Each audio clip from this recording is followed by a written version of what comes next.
We're going to Towers of Doom G-Clef. It's the map pick of Ballistix. It's a map that's historically been actually fairly weak for these two teams when you think about it at the highest level. But they have a good win rate on it because of their ability to defeat the lower teams on this map. Yeah, I think, and also because Jung's Dehaka, they love playing on this map. They would choose this map over BOE and Sky Temple, oftentimes. That's why we were going to. They won the first one. We're not going to have that weird, oh, not weird, I can't really say that, but Miracle actually chose map over first ban, first pick so many times yesterday. Maybe it's going to be a thing in Korea. I was wondering when that's going to come up, but still we're staying with that. Loser goes first pick, first ban, Tempest. But, okay, on this map, because there's that, not just Deckard, Dehaka on that line of the first pick, which one do you go for it if you're Tempest? I think we have to think about the power of Deckard in all-around situations and the power of Dehaka, because Dehaka is very situational, right? He can be insanely powerful, especially when you have a tight grip on the four-man between mid and bottom, for example. That's when Dehaka becomes insanely strong, or if you're able to delay incredibly well on the channel of the altar. But if those things are not relevant, Dehaka just kind of sits in the top lane and doesn't gain value. I love this! Yes! Okay, this is going a lot more open. Leaving banned. Okay. We're in this age, guys. Tempest, I think, absolutely should pick Deckard Cain here now. Let's see if they do it. Just give up Anubarak N? Maybe just one Rainer deck. Give Deckard and Ballistix. I'm telling you, man, Li Ming might be, in my opinion, I think Li Ming might be the strongest hero in the game right now. People figured it out so well. It's like only if you have super good synergy with your teammates. Yeah, I mean at the highest level, yeah, at the highest level only. All right, what's it gonna be? It's gonna be the Deckard. Yes. So now Ballistix has to make a really hard decision. Dehaka Rainer. They could do that. Hanzo is also still available for SC, and this is a decent map for Hanzo for camp clear time. The scatter arrows, obviously his ability to clear the boss, which becomes a factor in the late game for ending the game, is super important. It's like, does SC pick his comfort here, or do they just play a safer pick like the Rainer, and that's what they will do? It's up to him, as when you have Dehaka, you want to have burst. So very likely you would like to have the mage. So Tempest reading that, they banned out Li Ming before that because they need that burst damage. And talking about that burst, when you pick up Rainer, when Maiev is open, he can't escape. He does not have an escape. He can heal himself, but what are you going to do when you are choked?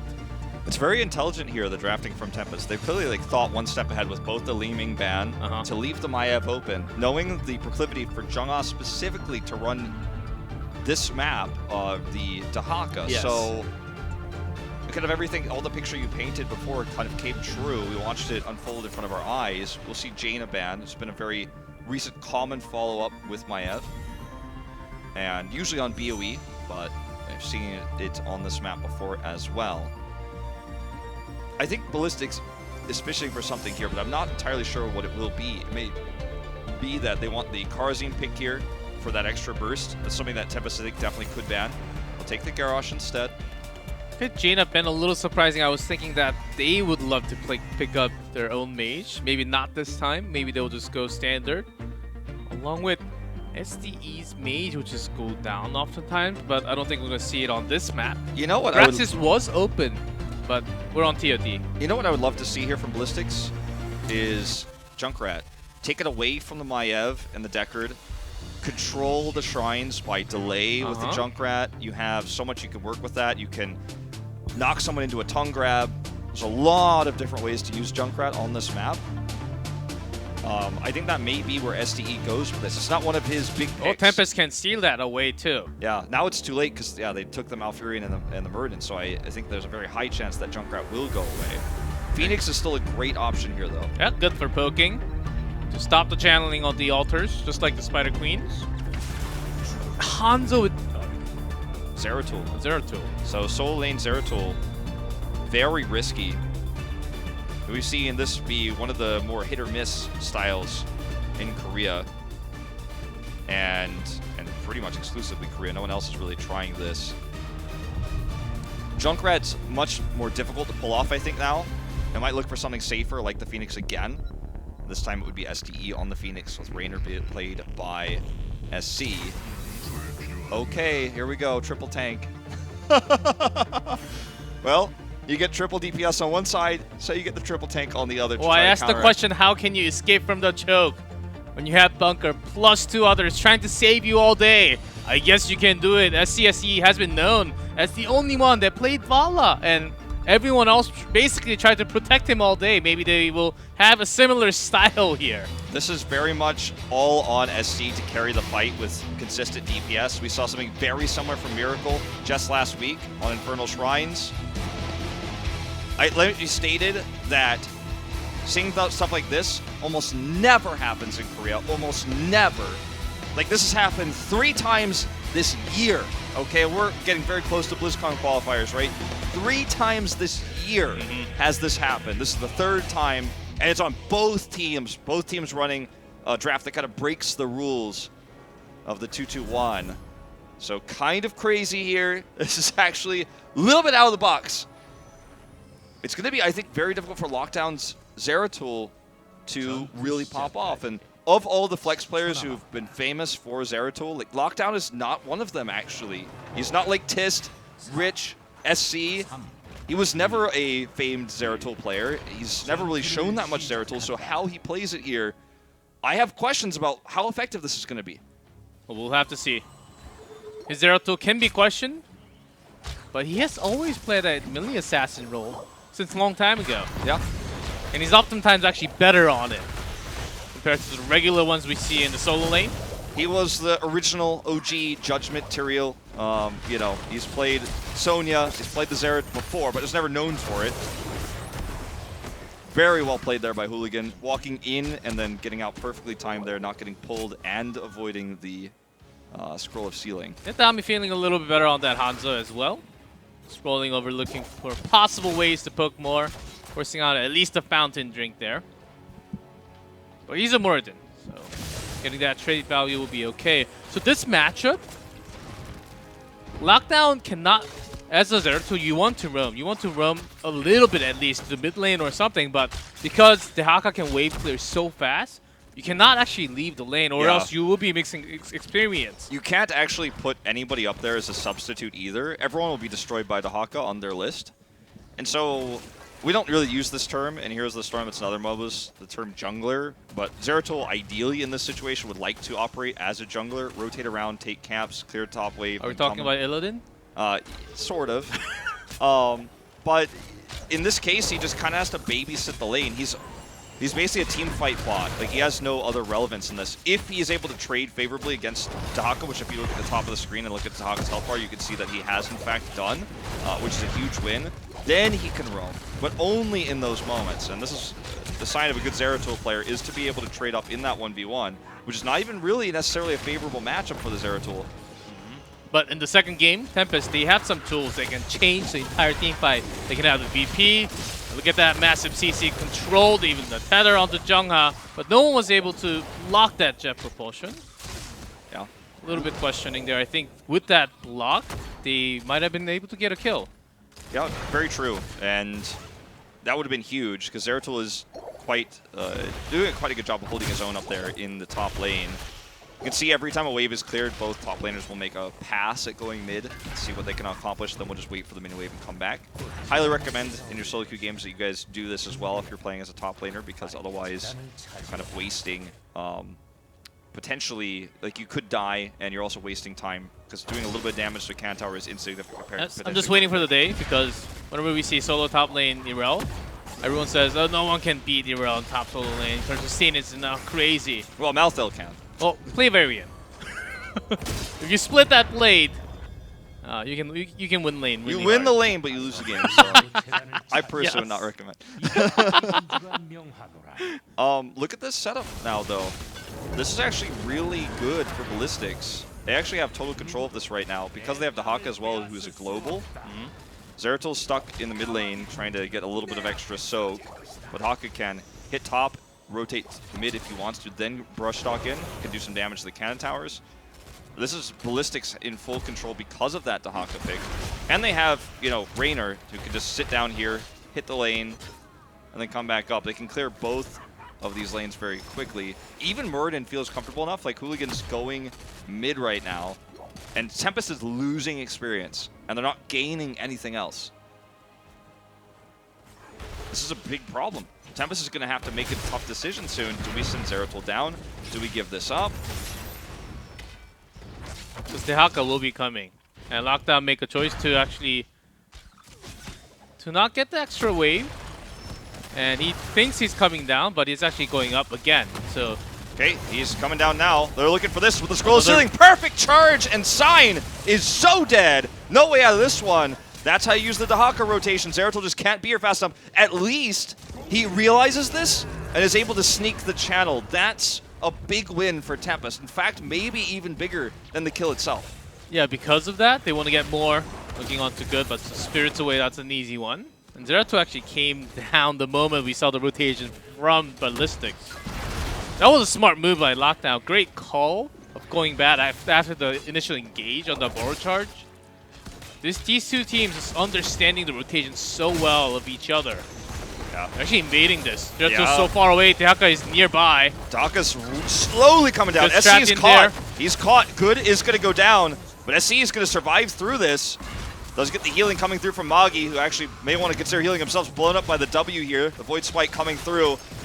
Lockdown trying to do what he can, but he's blocked away by Hooligan. But the fight is won. The longer fight is won after SC is dead by Tempest. Yeah, no more sustain. SD has a lot of damage. Han's low on mana, so not enough damage will come through.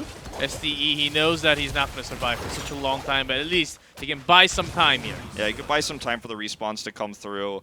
And, you know, that was really good focus there onto the Malfurion. Lockdown actually making a great case for his Zeratul here.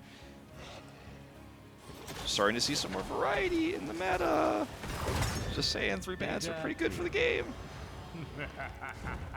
It's not that funny, Gravekeeper. We're pretty, I mean, this has kind of evened up the game quite significantly, I'd say. I mean, Ballistix got the camp, but, you know, Tempest wins the longer fight here. I don't know if they actually got the Sappers into the wall. No, they did not. It was clear. I'm talking about the left one that they got early on, not the right one they invaded in. Oh, yeah, I actually don't know about that. Maybe? Yes, they did. You could see it. Damage there. Yes. So Ballistix, they removed the potential threat of the other side Sappers. Cost them a little bit, but I think in the long run, maybe it will help by having that bell tower standing a little longer. And Good is a really good melee as well. Yeah, he certainly is, and he's got a lot of experience in that position. All right, here comes Hooligan, looking for the target here onto Hanzo. Dami is the first one that's looking to blow up, but Void's out with the disc. This is basically a 5v3, but Tempest isn't utilizing this moment, this opportunity where two were stuck in stasis, and now SC is about to get a channel. Lockdown may lose his life trying to interrupt. He does get in there, but now there's no escape. Bunker's up. Lockdown is being taken out by Hooligan at the moment. And SC's getting focused, but the CC connects, so SC does survive, and Good finds himself right in there. Arrow misses, but it doesn't matter. They already got the kill. It missed because he was dead. Lockdown survives throughout all of this. And uh-oh, now here comes the stun. Jungha survives, at least. It's a small victory here. Tries to use the charge there to get the stun, to get the root. Burrow keeping him alive a little bit longer as Jungha wants to get another big stun. Still on cooldown. SD's going to go down first, and he cannot go back in. As Hooligan accidentally aggroes the camp on his way out. Good will win this channel, and Tempest is going to take an 8 core health lead here in the second game. What a crazy team. Tempest actually decided to go in after dropping all those big ones. The reason why they backed out is because Dami was about to die. The Impale actually canceled the death propulsion. Dami did survive, but he had to use that natural agility, which means he doesn't have an escape. So Hanzo's going to die 100%. Do we really go in? I think they just wanted to buy some time for that to come back and cool down, and then they went back in. That's crazy. Without BP, without the disc, they have managed to get even trade and even better. It's crazy that despite Hooligan's best efforts to lock him in, no pun intended, and kill him there, or allow SC to kill him, the follow-up there from Good was really well played. He was able to get onto SC, survive longer than SC using the Warden's Vault, super perfectly timed. And Good's Maiev has made such a big impact as to what Ballistix is trying to set up. SC always feels like he's safe when he sees that Good is low health, but Good just is not afraid. We'll go back in. And this is all possible because Hyde's Deckard Kane is phenomenal. But the big but here is that Tempest hasn't been able to take a bell tower yet. They haven't been able to snowball this lead yet. So this game is still very even, despite what the core health count might actually indicate in the UI. Yeah, in this type of draft of Ballistics, where they are fighting all over the place, instead they have to target one, which makes it really hard because of that Zero tool from the side. Someone has to go target him, at least harass him, because once the lockdown Zero tool is free, he's going to come in and kill that Rainer. Ping's coming through. Jungha just barely gets caught by that tether. He will be able to get out. That was a very close call there. Good pings from Tempest to actually identify that. That's exactly why you go for level 1. There are a lot of talents for plays. If you think you're going to be trapped, just hit that unstoppable. Yeah, the rotational play from Tempest this game is night and day, so different from Dragonshire. They're moving as a team, they're moving as a unit, the communication has been on point. Daka can come down here at any moment, he can brush talk into the right brush to look for a pick. He's going to have to come down. SD's already blown up, it's too late! Tranquility, that's not going to save him. Cocoon is here. SD wishes he could cancel that burrow. You would probably think he's going to get a pull here, but there's no way they could turn this fight. Welcome to the jungle, SDE. You don't have your DPS, and you're the only one. You might just wish that you stayed in the top lane and pushed a little bit more. And the inherent problem, he certainly does, and the inherent problem here is that Rainer is the only DPS. Like you say, once he's dead, this tanks can't win a fight. Tranquility's not going to save SDE in those moments. The bunker needed to be there, and it wasn't. Yes, let's see the moment he stepped in, inches further into the altar. Even if all the skill shots missed from Tempest, there was no escape. He cannot escape. Even with the bunker, maybe they can buy some time, but when there's DP, Disc, and the arrow, and the Lornado too. Remember too, this is SDE's first career game of Dahaka, because he has to flex into this role. He's done it before, but he's never done Dahaka before. So, you know, he's been like top lane. Phoenix has been top lane. Junkrat before. He did some Falstad as well. Falstad, yes. But he's never been a melee solo laner before. So this is a little bit of a new territory for him. So I think we could excuse some of the mistimed burrows, but he's got to land it. And, he can't, and the snowball is actually going a little bit far now. And against Zeratul, he has been having a hard lane time. At least he's pushing and having the right information, pushing at the right time. Here comes Hooligan. Hey, he's coming in this time with the brush talk. Is he going to get sign? He's cocooned before he can even use it. Nice. Hooligan has to avatar. He's knocked up. He has not enough healing. He'll deny here coming out from Hyde. Minus 75%. That's a big problem. Disc is going to expire. Sign someone gets please out. Destroy that turret, please. It has 1 HP. And it's doing a ton of damage. Dami getting massive scatter arrow value. Arrow misses, but Lockdown's got them trapped. There's no way out of this one. Oh, this VP is so beautiful. I can't even tell you or just describe you how beautiful that was. That turret with 1 HP still stands, I think. That killed Hooligan too. With a full wipe, they have multiple opportunities here. They're going to get 10 shots, 14 shots total with Boss to put Ballistix to 10 health. The only other opportunity would have been to try to get 12 shots from the two channels by getting mid, but I think that's cutting it just a little bit too close. So this way they get all 14 shots, and then they could, right afterwards, continue to push mid, as Lockdown is guarding the bottom bell tower at the moment. So SD just doing the slow hustle up to the top lane, or he's going to try to catch up to 16. Tempest can threaten mid while also protecting this bot bell tower. I don't see a world where Ballistix comes back. Yeah, I don't see a world where Rainer walks in range with the bell tower, because he will be trapped and he will be gone. So they can. It's really hard. It will be really, really hard to get the full bell tower back for themselves when they have the slower macro. And remember, G-Cuff, what we said earlier about the draft, about the Dahaka priority. I said this earlier. Well, that thought almost had a fight here. Lornado, though. Bunker's going to deny it, but there's nothing they can do in the interim. Dami, though, gets caught. That's a big potential pick here. Ballistix gets Dami. Meanwhile, Lockdown versus Jungha in the top lane is a thing, but they protect the bell tower. Oh, good trade. Good killed him. He vaulted away from that stone bolt. Yeah. And Tommy was trapped in there.